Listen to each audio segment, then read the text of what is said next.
Hello and welcome to the PMC podcast, where PMC stands for Project Management Conversations. Did you know that in the UK alone, project management contributes over 186 billion euros to the economy? That's right, billion with a B. In this podcast episode, we talk about the indispensable role of project management in business success, which also happens to be the title of the article that our today's guest wrote. Today, we have the CEO of Association for Project Management, popularly known as APM, Professor Adam Boddison with us. And although I don't need to add any further details in Adam's introduction after that job title, but his impressive career has a range like no other, from teaching mathematics at primary schools to publishing research to aid and influence government policies. Adam has done it all. Thanks for taking the time out, Adam. I really appreciate it. It's a pleasure to be here, and it's interesting actually that but my early career as a mathematics teacher, it turns out to be quite helpful in the world of project management. I was teaching things Awesome. then like critical path analysis, and it turns out that this is a big deal in the world of project management. Who knew Absolutely. back then? Absolutely. Absolutely. So now I have a rule. Whenever I meet someone with the kind of experience that you have, I always ask about the evolution of project management field, right? So my first question is kind of twofold. Can you give us a brief of how the project management field has evolved over the years? And what kind of trends do you foresee in the next, let's say, 5 to 7 years? Yeah, sure. Really good question. I suppose I would start by saying that project management as a profession is still relatively immature compared to very well established professions. If you think about accountancy, engineering, architecture, these things have been around hundreds, if not thousands of years in some cases. Project management is relatively new. So, I mean, the APM itself, for example, is only just over 50 years old. And I think that's true of most of the professional bodies Yeah. within project management as a profession. So I think in terms of where we've come from, we started out as what I would think of as a feature of other professions. So project management was something that appeared in engineering, appeared in Mm. architecture, and so on. And over time, it's become a discipline in its own right. So you get the emergence of project management as a role in and of itself. And then, of course, over the last probably 20 years, I think we've seen the profession become a profession in its own right. And in the UK, only 6 years ago, back in 2018, we were granted a royal charter. So there is now such a thing as a chartered project professional, which gives it, I suppose, the same kind of standing as things like chartered accountants, chartered engineers, Oh, and okay. so on. But of Awesome. course, that's only been around for 6 years, so it's still quite new. There aren't many chartered project professionals out there. So, in answer to the second part of your question, what's coming next? I think over the next kind of 10 years, it's about how do we ensure that this profession that you and I both love is going to have that equivalent status to all of those very mature professions that are out there. I think that's the next part of the journey. Wow, love it. There's definitely a lot of optimism there, and I can see where you're going with that answer. But anyway, so I must also ask about how the article mentions a significant increase in project management gross value add, or GVA, since Mm. 2019. Can you explain what is GVA? Is it one of your mathematical terms that you sort of came up with when you were teaching mathematics? And then Ah, what well. factors do you think what factors do you think have driven this growth that we have been seeing? Sure. So I think there's two aspects of the question. There's the kind of the GVA, and then kind of what's behind the growth. So let's start with GVA and what is it? So GVA stands for gross value added. I'd love to say that I invented this, but I can't take the credit for that. This is an economic term, and essentially it's about I suppose it's about measuring the contribution of individual producers of value. So, as an example, if I'd use a non-project management example to start with, if you're in the supply chain Mhm. and the product reaches you, and then you do something to that product before you then pass it further along the market to be sold. Every single person that it goes through in the supply chain is adding something to the product, whether they're developing the product, whether they are preparing it for markets and so on. And every person that adds to that, they add some value to it. And that is the value they add cumulatively becomes the kind of the gross value added. And then, of course, that's multiplied by, the many different individuals and different businesses that are happening. So from a project perspective, this is, if you like, the value that is added by a project to the kind of, if you like, the benefits and the delivery aspect of that. And so the big figure that you talked about earlier on, that kind of 180 billion GVA, that's getting into trying to measure, if you like, the contribution that project professionals are adding, in my view, to society through their contribution to projects. And for me, it's all about that benefits realization piece. You talked about kind of what's driving the growth. I think there are kind of two aspects to this. I think part of it is that we're just getting better at delivering projects. So some of the growth that you see here is a recognition that project management in its own right adds value to things like strategy execution. So we're getting better at actually being more successful at delivering projects, be it by adopting particular methodologies, and that improves, therefore, the value that's added, the amount of spend on professionals, and therefore the contribution they make. I think the second thing is we're actually getting better at measuring the value. So some of this value may have been there before, but we couldn't measure it so well. So there's a whole section of project management, which I'm sure you're familiar with, called benefits realization.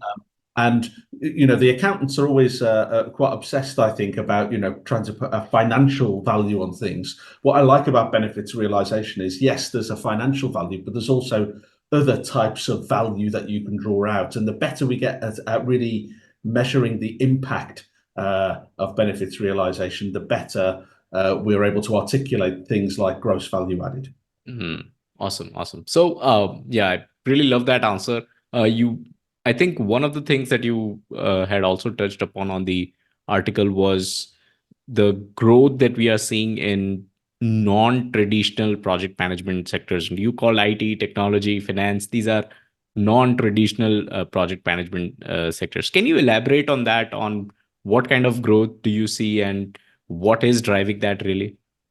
Yeah, it's a little bit similar to my last answer, in that there is definitely growth across the board. And we talk about non-traditional sectors. Of course, project management has grown, as I said, from infrastructure, construction, telecoms, all the ones that we would associate. But it's not to say it wasn't in those other sectors before. It was, but perhaps it wasn't recognized. So I think we have a term that we use at APM called the accidental project manager. So there might be people who are in these other professions who maybe don't have the job title project manager or program manager or whatever it is, but actually when you look at the work that they are doing, it really is project delivery. And I think so. One of the things I think that's contributing to the growth is a recognition that, hang on a minute, these people are really project folks. So we need to kind of call that out and recognize it. So I think that's one aspect of the growth. The second aspect is, again, that recognition by executives in organizations that if they are serious about strategy execution and delivering on the vision and the aspirations they have, then actually who better to do that than people who specialize in delivery, right? And this is project professionals. So what you're seeing now is this kind of cross-pollination of learning between sectors as project management becomes a genuine pan-sector profession, and looking across the piece to say, oh, hang on a minute, there's a group of professionals in that sector over there who are really good at delivery. Is that something we can take advantage of? And by the way, this is something that happens in other professions already. I mentioned the accountants earlier on, or the marketers, or HR professionals. They move between sectors all the time, right? No one thinks twice about the accountant that goes from the health service to nuclear to IT to whatever. That's fine. That's just normal. But if we had a project professional, let's say they were a specialist in nuclear, and they said, right, I'm now going to go to IT, or I'm now going to go into health. people would say, can you really do that? Are you really a sector specialist? Do you need to be a sector specialist? And that's the Wow. thing I think is changing and driving some of this growth, is that there's this shift between, it's not about being a sector expert, it's about being a professional first. And that profession in this case is the project profession. Love that. Love your answer. And let me take a second and address the fact that I love the passion with which you're speaking about project management. All very, very positive vibes. I totally love it.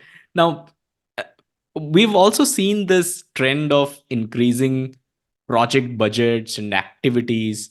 Do you think projects are getting more complex? I think that's true. I think there's a natural complexity that's creeping in, both to project delivery in its own right, because things like technology is improving and so on. People's expectations about what they want from projects are higher than ever before. But I think it's also a recognition of the complex world that we live in. There is a phrase that's used in the military, which has kind of been adopted by our profession, which is VUCA, which I don't know if you've heard of, or your listeners will have heard of, which is volatile, uncertain, complex, and ambiguous. And I think it's a really good way of describing the operating environment in which projects are delivered.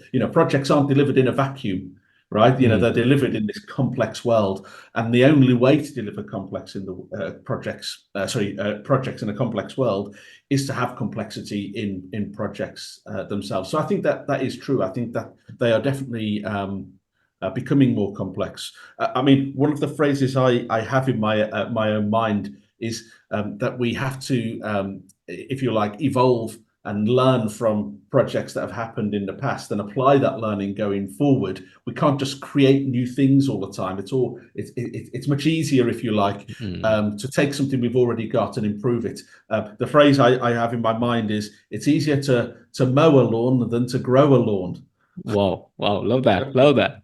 So, yeah, I mean, projects are getting complex. We are seeing that on one hand, the budgets are increasing.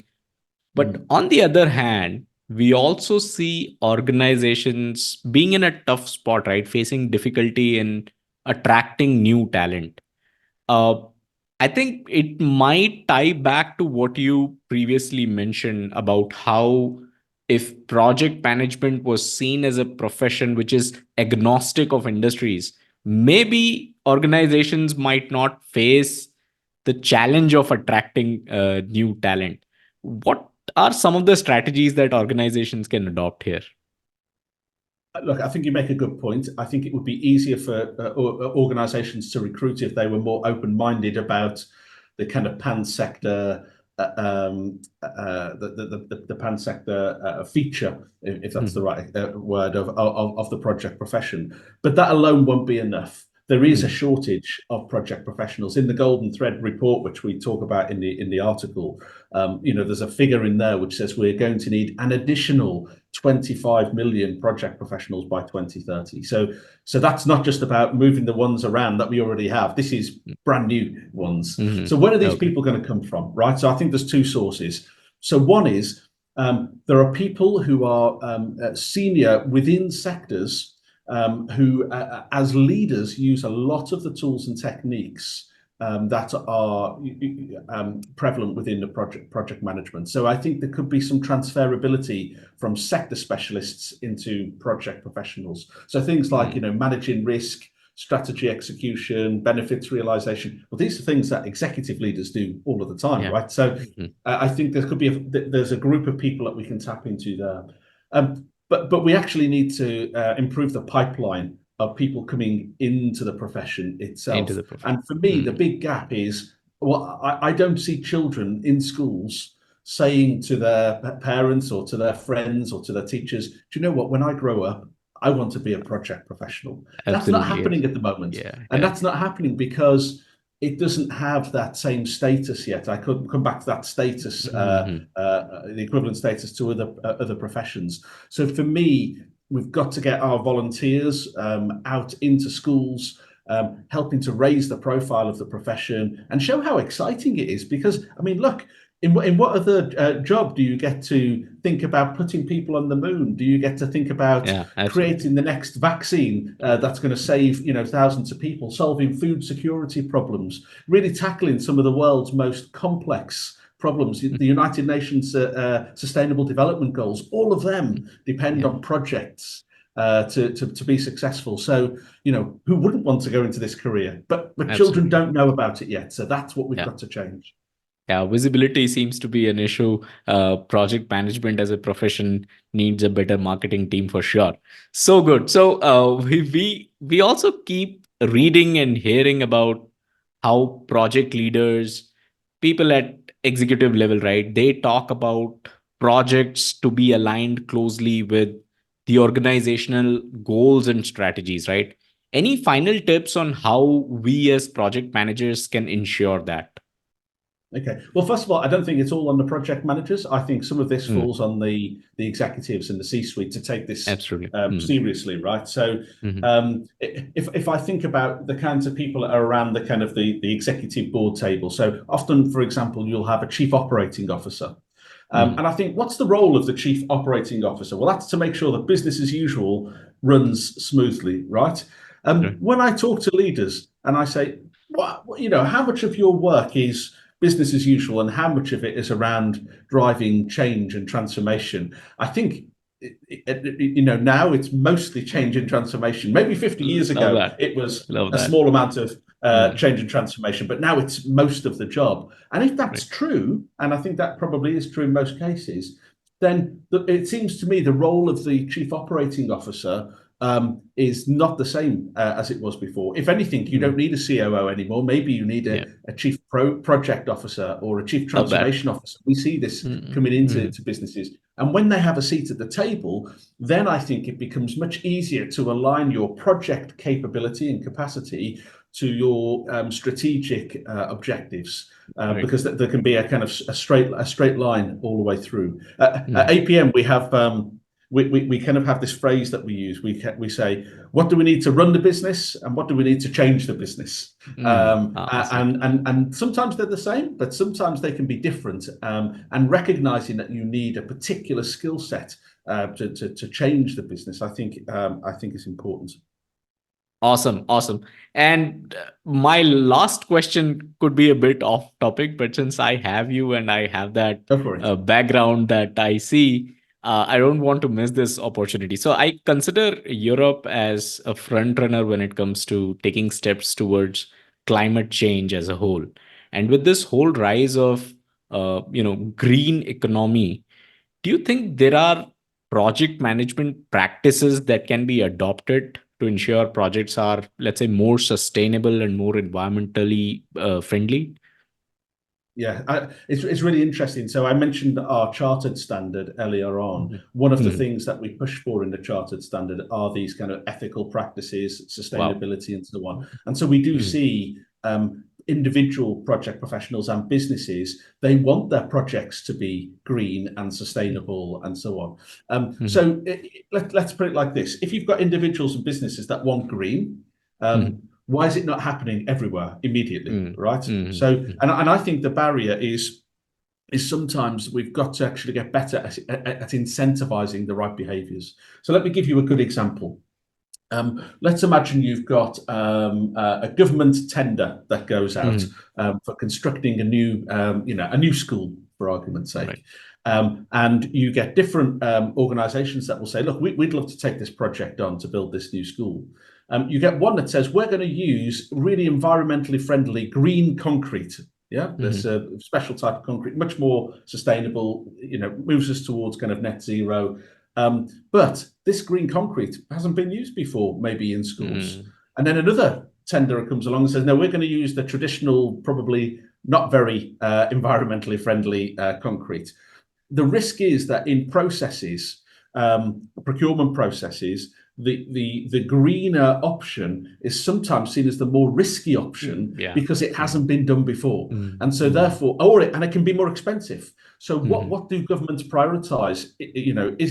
When it comes to value for money versus sustainability, can they always afford to go for the more sustainable option? And particularly, can they afford to take on the additional risk that comes with doing something that hasn't been done before when it's a building full of children, for example? So I think it's quite complex, and it's not just about the willingness, I think, to be green and to be more environmentally sustainable. We need to properly incentivize that at all levels of the system, particularly when it comes to procurement processes. Love that. Love that practical example. Just put so many things into perspective right there. Now, a lot of people who are part of the project management profession are already aware of APM, but I would love to have you speak a bit about APM and what it does for those who might not be aware. Yeah, thank you for giving me that opportunity. So, as you said, we're the Association for Project Management. We've been around for about 50 years. We are a membership association. So we've got more than 45,000 members, mostly in the UK, but actually increasingly around the world as well. So, you don't have to be in the UK to be a member. You can be a member from anywhere. We offer project management qualifications as well. So a ladder of qualifications, starting with the Project Fundamentals qualification, the project management qualification, moving all the way through to the chartered standard, which we see as likely to become the expected global standard, because that's a measure of competence as a project professional. So as well as that, it's obviously a kind of professional community. So all of these corporates and individuals are able to get together to share their experience and have that cross-pollination of ideas. And we're really at the forefront, I would say, of driving the project profession forward at a global level. Awesome. Love it. Thank you so much, Adam, for taking the time out today. I'm sure our community is going to find this podcast very, very helpful. Really appreciate you taking the time out. No, thank you for inviting me.